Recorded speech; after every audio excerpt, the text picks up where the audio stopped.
Hi, friends, and welcome to this episode of Relational Skills in Real Life. This is Christy Harang standing in for Chris Corsi.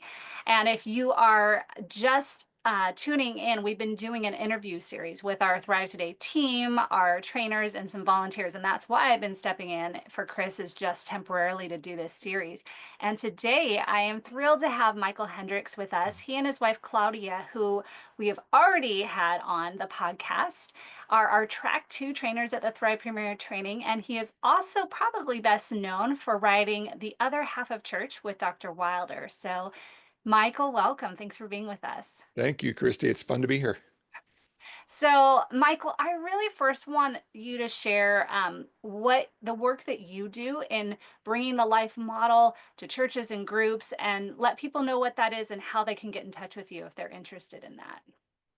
Yeah, I do. I'm kind of the director of consulting and getting like the life model into churches and with Life Model Works and also with some other stuff. But mainly what I'm focused on is how do we get the relational side of discipleship worked into churches that have largely been focused on believing the right things and making better choices in light of those right things, which are important parts.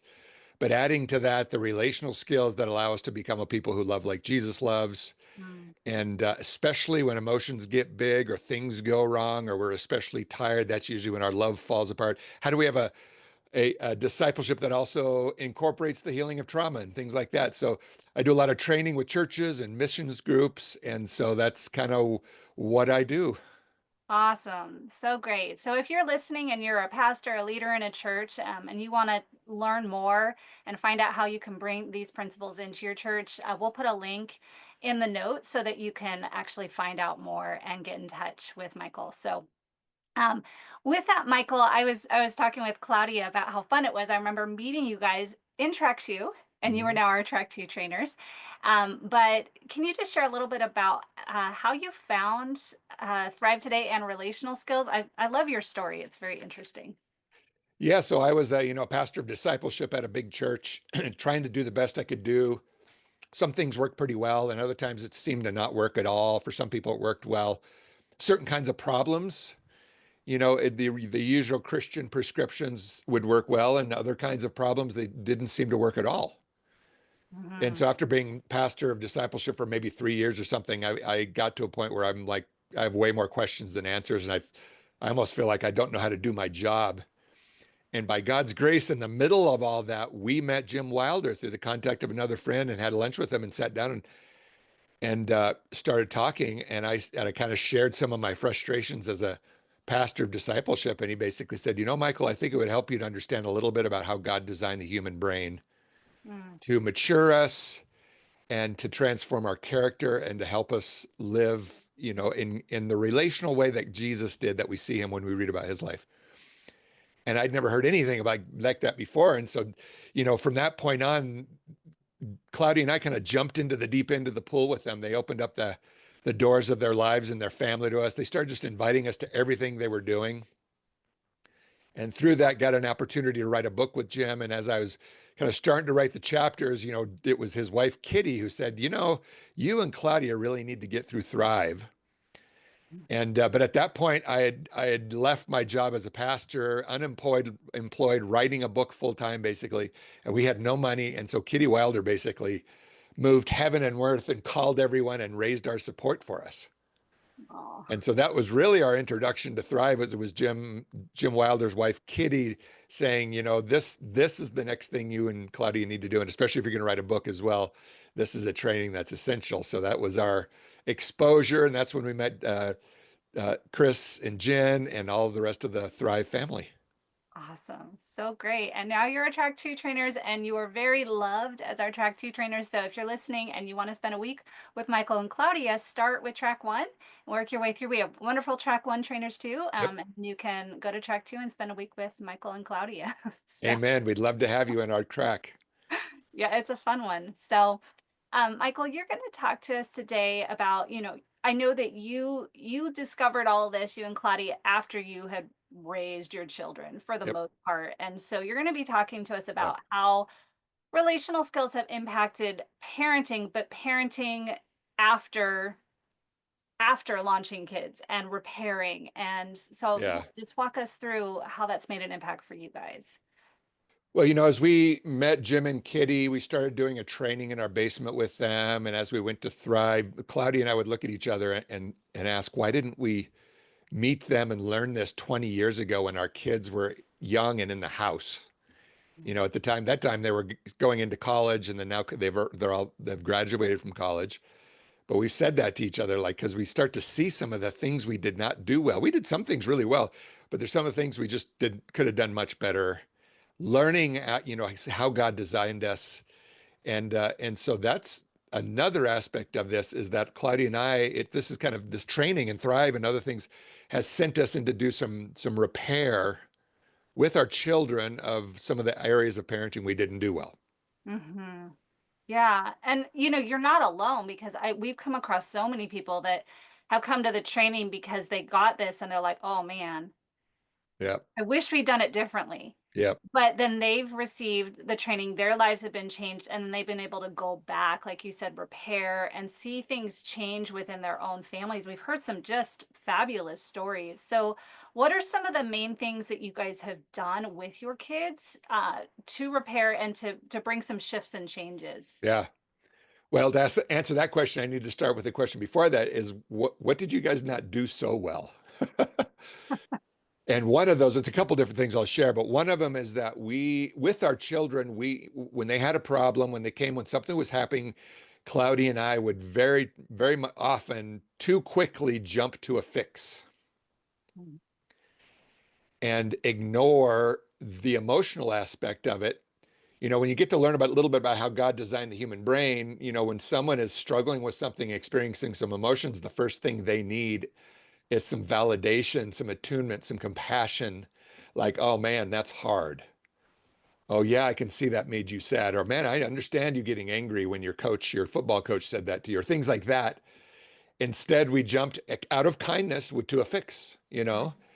And so that's been one of the things with our kids that we communicate that with them. First of all, that's one of the things we didn't do well. And we constantly do that now. Even on phone calls when something comes up, we're like, oh my word. It's the skill. I don't know what skill is it, skill 11? But The ECR is part of our return to joy skill. Yeah. it's a return to joy skill, but it's an acrostic for validate and comfort, which what in the VCR, the R is repattern and basically rewires your brain by doing that. But you start when someone is going in they're in some distress, some things are harming them.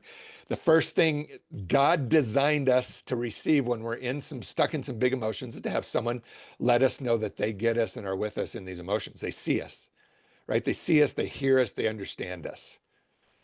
And so that's what we're essentially, especially careful to do now with our kids is when they call us up and they're having a hard day at work or when something goes wrong, as we validate their emotions and let them know, that is hard. And, that sounds really sad. And let them know that, and asking God to help us feel the pain that they're going through. That's an example of amping up our pain is a good thing. A lot of times we spend our lives avoiding pain, but one of the areas that's exception to that is it's really good to feel our children's pain, at least a little bit of it. We Yeah. can't fully feel their pain, but to let them know that that hurts us too. And that's what validation is. And then letting them know also that we're something we appreciate in spite of this happening. A lot of times I really appreciate my son, I really appreciate you sharing this with us and that you're not carrying this on your own. We're Hmm. glad to walk with you. Yeah, it's beautiful. I mean, because it is so true, right? As parents, we just often, when our kids are in pain, we want to fix it Yep. and make the pain go away, not realizing that the most powerful thing we can do is share in that pain Yep. and join them and be present. It was funny, Michael, just today, and just to encourage people that this is a process of learning it. Just today, my son was in distress about something, and I went into fix it mode, and Yep. I finally realized it, and I was like, "Honey, I'm really sorry." Yeah. I'm really sorry. I didn't see that this is causing you, like, you had a plan, and, so I validated him, and you could see he was like, "Thanks, mom." Yeah. So it also gives us a place to repair when we catch ourselves and we're like, "Ah, I did it again." It's like muscle memory that we just Yeah, do it. If we don't think yeah, about it, we do it. The good thing is that even when we do it wrong, you can go back and say, I did not attune to your emotions very much. I tried to give you a fix and you can yeah, repair it in the moment. yeah. It's so great. So, just really quickly before we wrap up, Michael, what are so as you started to do with this with your kids, what are some of the shifts you've seen, like in your relationship and your connection with them? What's the impact been? Yeah, one of the interesting impacts is that our kids are very quick to validate our emotions as well. Like they've not Mm, they've experienced it from us and they realize it feels good and it feels right.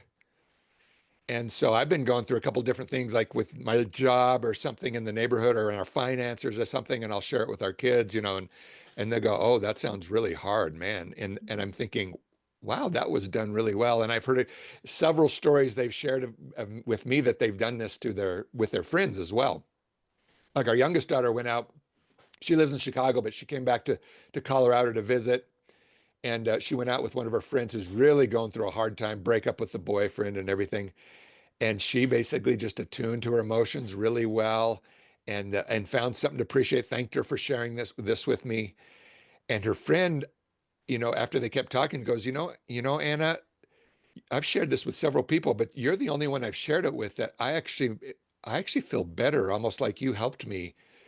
And Anna shared that with me, and it's like, yep, because that's the way God designed yeah. us. We're supposed to share, carry the load for each other, and weep with those who weep, and rejoice with those who rejoice. That's built into the circuits of our brain.